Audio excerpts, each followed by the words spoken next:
Hola, mis queridos hermanos, que la paz de nuestro Padre Celestial esté sobre nosotros. Hoy quiero hablar de la importancia que son las quejas. ¿Qué son las quejas y qué pasa cuando nos quejamos en nuestro camino? Pero para eso te invito a leer número 10 del 11 al 12.5. Algunas personas siempre se van a quejar, aunque todo vaya bien. ¿Por qué será que frente a las mismas circunstancias hay quienes hacen eso mientras que otros alaban a Dios por las oportunidades que presenta o por su provisión en medio de las pruebas?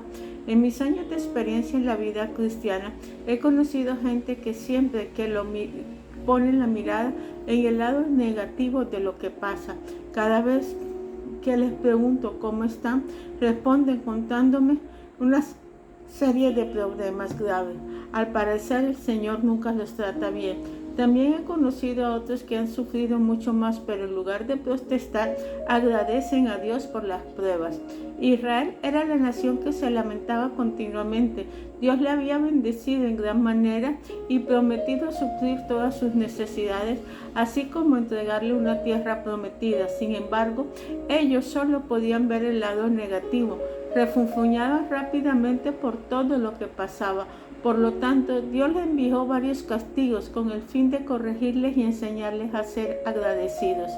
Este ciclo de murmuración y medidas disciplinarias es lo que caracteriza el viaje desde Sinaí hasta Cades Barnea, 10:11 a 12:15. Después de completar los pasos preparativos para el viaje, iniciaron la salida de Sinaí. Descripción del viaje la encuentras en 10 del 11 al 36. Al darle la orden de marcha, el pueblo empezó a moverse. La nube se levantó tal como Dios lo había indicado, y los contingentes siguieron el orden establecido. Moisés trató de animar a Orab a que lo siguiera y compartiera las bendiciones del Señor. Al principio Orab no pensaba hacerlo, sin embargo, el caudillo le mostró cómo lo podía ayudar, enseñándole dónde acampar en el desierto. Además le prometió que los israelitas le darían el mismo trato que recibieran de Jehová. 10:29-32. Este pasaje deja varias preguntas que no se contestan en cuanto a la identidad y función acerca de este ayudante de Moisés. Sin embargo, parece que finalmente aceptó la invitación y se quedó con ellos. Jueces 4:11. La primera jornada les llevó 3 días, en los cuales siguieron la dirección de la nube puesta en el Señor. 10:33-34. La fe y la confianza de sus dirigentes, junto con la emoción que sentían, se expresaron en sus palabras al salir y descansar. 10:35-36. Es obvio que su confianza está puesta en el Señor. Suya es la batalla. Quejas en el campamento. 11:1 al 12:15. Quejas por las dificultades, 11 del 1 al 3. Apenas había empezado el viaje cuando aparecieron los problemas. Primero, por causa de los obstáculos normales que experimentaban tan gran cantidad de personas viajando juntos. Al escuchar la queja del pueblo y la falta de gratitud por el cuidado que les daba, Dios los castigó en forma sobrenatural, haciendo caer fuego del cielo. El pueblo rogó a Moisés que intercediera por ellos y Dios los sorprendió. Llamaron al lugar donde había sucedido todo con el nombre de encendido a manera de recuerdo. Dios no pasa por alto la ingratitud de las personas. Quejas en cuanto a la comida. 11:4-35. La murmuración del pueblo. 4 al 9. En poco tiempo volvieron a protestar, esta vez porque no les satisfacía la comida. Estaban cansados de comer maná todos los días, querían comer carne de vez en cuando. Recordaban y alababan las condiciones de los platillos de Egipto, estaban hartos de la misma dieta. No agradecían a Dios por su provisión continua, que suplía todas las necesidades nutritivas. Piensa, en lugar de agradecer a Dios por sus cuidados, se lamentaba por lo que no tenían. Están cansados de los que Dios le daba. Estos hijos de Dios son muy parecidos a los de la actualidad, ¿no es cierto?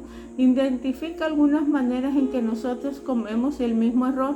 ¿Cómo debemos responder en medio de tales circunstancias? La queja de Moisés. 10 al 15. Al escuchar este nuevo reproche del pueblo, Jehová se enojó contra ellos y Moisés ya no pudo resistir la presión.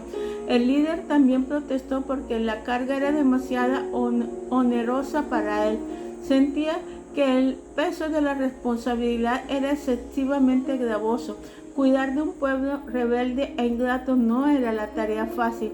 Prefería morir que seguir así. La respuesta de Jehová la encuentras del 16 al 23. Dios reconoció que la inquietud de Moisés era válida.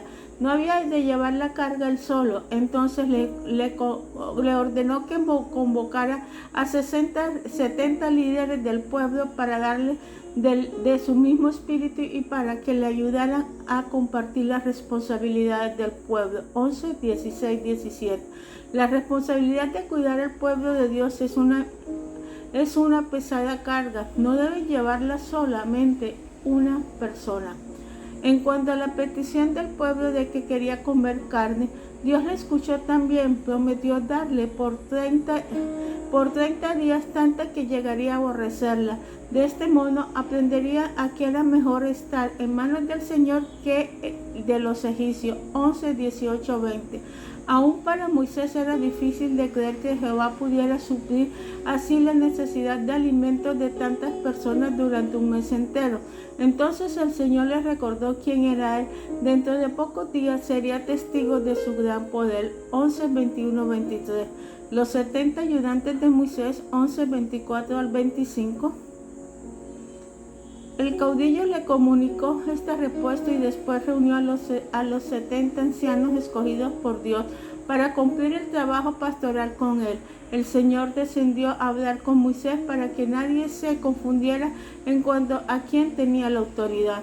El espíritu que resistía en el líder pasó a todos los nuevos encargados. Su influencia en ellos se confirmó por medio de una manifestación única del don de profecía. Cada celo por la obra de Jehová. 11 del 26 al 30. Dios de los 70 hombres nominales se había quedado en el campamento del pueblo en esa ocasión, pero ellos también recibieron el don de profecía. Al observar un joven, corrió a Moisés para advertirle pensando que debería detenerlo. Sin embargo, el caudillo no se preocupaba por la competencia, sino que deseaba que todo el pueblo hiciera lo mismo por todo, fuera encontrado por el Espíritu de Dios y hablar en su nombre. Así que Moisés estaba satisfecho con la distribución de la autoridad, pues ya no estaría solo. 11, 26, 30. La provisión divina. 11, 31 al 35. Poco después, Dios envió las codornices prometidas a tal abundancia que el pueblo trabajó durante todo el día y toda la noche para recoger la mayor cantidad que pudiera.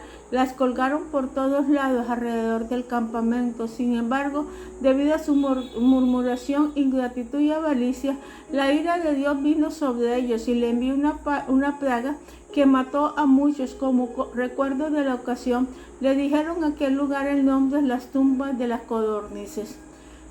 Pensemos, el relato de la queja en cuanto a la comida nos enseña varios principios para nuestra vida. Dios da lecciones prácticas que tienen que ver con el ministerio.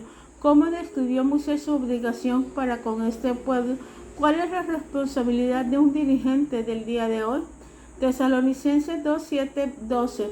¿Qué aprendió el caudillo acerca de la importancia de compartir el trabajo con otros líderes? 11, 11, 17. ¿Cuáles son las implicaciones para quienes laboran en la obra de Dios en la actualidad? ¿Qué lección debemos aprender de la respuesta que dio Dios a la petición del pueblo que quería comer carne? ¿Cómo respondió? ¿Cómo reaccionaron a su provisión? ¿Cuál fue el resultado final? ¿Qué advertencia se encuentra en este relato para nosotros? ¿Qué dices tú? Quejas de María y Aarón. El reclamo 1:3. Después del problema en cuanto a la comida, se presentó un conflicto por causa de los celos de María y Aarón contra Moisés. Aprovecharon la situación dudosa de que su hermano se hubiera casado con una mujer cusita para tratar de oponerse a su autoridad sobre ellos. Querían compartir el poder con él y pusieron en tela de duda su derecho de servir como vocero único del Dios vivo. ¿No había hablado Dios por medio de ellos también? Aún con todo lo que había visto, no se dieron cuenta del peligro de tratar de tomar las riendas por sí mismo. Parece que Moisés estaba dispuesto a compartir el mando con ellos, al menos no le impidió ni se defendió. Sin embargo, Dios oyó la queja de los hermanos de Moisés. La corrección, el Señor se enojó tanto contra ellos y los reunió en el tabernáculo junto con Moisés. Después habló demostrando que únicamente con Moisés habla cara a cara. A los otros profetas le había dado por medio de visiones, así que el primero era un profeta superior. La facultad de Moisés venía del Señor, no de los hombres. Ellos eran testigos de la descomunal obra que Dios le había encomendado. Por eso le preguntó por qué no había tenido miedo de murmurar contra él. Dios establece autoridades en su pueblo, quienes se someten a ella aceptan a quienes Él ha designado. Su castigo, del 9 al 15, debido a la ira de Dios, María quedó leprosa. Al reconocer la gravedad de su pecado contra Moisés, que era representante de Dios, los hermanos se arrepintieron, pero ya era muy tarde. Aarón le pidió a Moisés que intercediera a favor de ella. Aunque lo hizo, Dios respondió que se quedaría así por 7 días, para que no se le olvidara la severidad de su ofensa. Todo el pueblo tuvo que detenerse en el desierto hasta que pasaron los 7 días de castigo. Se dieron cuenta del caso y aprendieron a que debían someterse a la autoridad. Razonemos. Las circunstancias singulares de aquel tiempo no son iguales a los de hoy. Sin embargo, Dios sigue nombrando las autoridades que existen sobre su pueblo. ¿Qué principios debemos observar en este caso? A la luz de la serie de quejas, ¿qué aprendemos en cuanto a las consecuencias de la murmuración? Identifica alguna vez que haya mostrado esta actitud. ¿De qué manera debe cambiar para agradar a Dios? ¿Qué pasos debe dar para lograrlo? Padre Celestial, en nombre de nuestro Señor Jesucristo, venimos ante tu presencia. Yo te pido, Dios eterno, misericordioso, que seas tú ayudándonos, que seas tú, Padre Celestial, guiándonos, que tu presencia, tu amor, tu misericordia nos acompañe, que tu presencia, Padre Celestial, siempre sea la luz que ilumina, Padre Celestial, nuestra vida. Te pedimos, Dios eterno, que nos ayudes, Padre Celestial, que nos guíe y que tu amor, Padre Celestial, nunca, Señor, nos abandone. Te lo pedimos en nombre de nuestro Señor Jesucristo. Perdónanos, Señor, si hemos pecado y si hemos sido rebeldes contra ti. Perdónanos las veces que hemos murmurado, Padre Celestial, de las circunstancias que nos rodean y de las personas. Te pedimos, Dios eterno, Señor, que seas tú dándonos cada día más y más. Que tu amor, Padre Celestial, nos acompañe.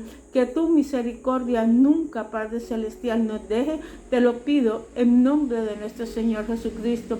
Enséñanos a no murmurar, Padre Celestial, sino en vez de murmurar, alabarte y glorificar tu santo nombre siempre. Te lo pido, Padre Celestial, en nombre de nuestro Señor Jesucristo, que tu presencia, Señor, siempre esté con nosotros.